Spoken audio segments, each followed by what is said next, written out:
ചെറിയൊരു സർപ്രൈസിങ്ങോട് കൂടിയാണ് ഇന്നത്തെ എൻ്റെ ഒരു ദിവസം തുടങ്ങിയത് കേട്ടോ. ന്യൂ ഇയറിൻ്റെ ഒപ്പം എൻ്റെ പിറന്നാൾ കൂടിയായിരുന്നേ.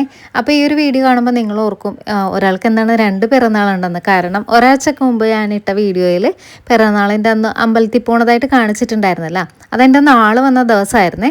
എൻ്റെ ഡേറ്റ് ഓഫ് ബർത്ത് വരണത് ന്യൂ ഇയറിന് തന്നെയായിരുന്നു. തുറവൂരുള്ള എൻ്റെ സ്റ്റുഡൻറ്റ് ശരണ്യ എനിക്ക് സർപ്രൈസ് ആയിട്ട് ഇവിടെ എത്തിച്ചു തന്നായിരുന്നു ഈ ഒരു കേക്ക് കേട്ടോ.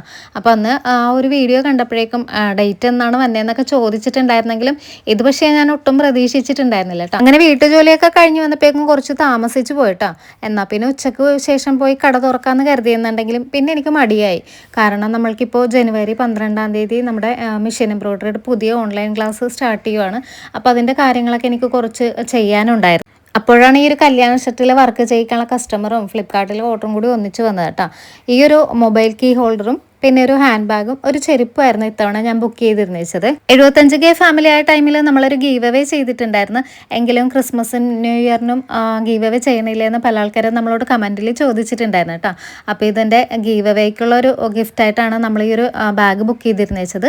അപ്പോൾ അതിൻ്റെ ഡീറ്റെയിൽ എല്ലാം ഞാൻ അടുത്ത വീഡിയോയിൽ പറയാം കേട്ടോ. കടയിൽ പോയില്ല എന്നുണ്ടെങ്കിലും ഓൺലൈൻ ക്ലാസ്സിലേക്കുള്ള കുറച്ച് വീഡിയോസൊക്കെ എടുക്കാനുണ്ടായിരുന്നു കേട്ടോ. അപ്പോൾ ഒക്ടോബറിൽ നമ്മൾ തുടങ്ങിയ ആദ്യ ബാച്ചിൻ്റെ ക്ലാസ് ഏകദേശം തീരാറായിട്ടുണ്ട്. അപ്പോൾ ജനുവരി 12-ന് നമ്മുടെ അടുത്തൊരു ബാച്ച് സ്റ്റാർട്ട് ചെയ്യുന്നുണ്ട്. അപ്പോൾ ചേരാൻ താല്പര്യമുള്ള ആൾക്കാർ ഇവിടെ കൊടുത്തിരിക്കുന്ന വാട്സപ്പ് നമ്പറിൽ ഒന്ന് കോൺടാക്ട് ചെയ്താൽ മതി കേട്ടോ.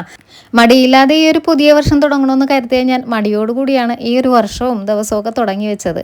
അപ്പോൾ ഇങ്ങനെയായി പറ്റൂലല്ലോ, നമുക്ക് എന്തെല്ലാം കാര്യങ്ങളാണല്ലേ ചെയ്തു തീർക്കാനുള്ളത്. അപ്പോൾ എൻ്റെ എല്ലാ പ്രിയപ്പെട്ടവർക്കും ഒരിക്കൽ കൂടി എൻ്റെയും കുടുംബത്തിൻ്റെയും ഹാപ്പി ന്യൂ ഇയർ.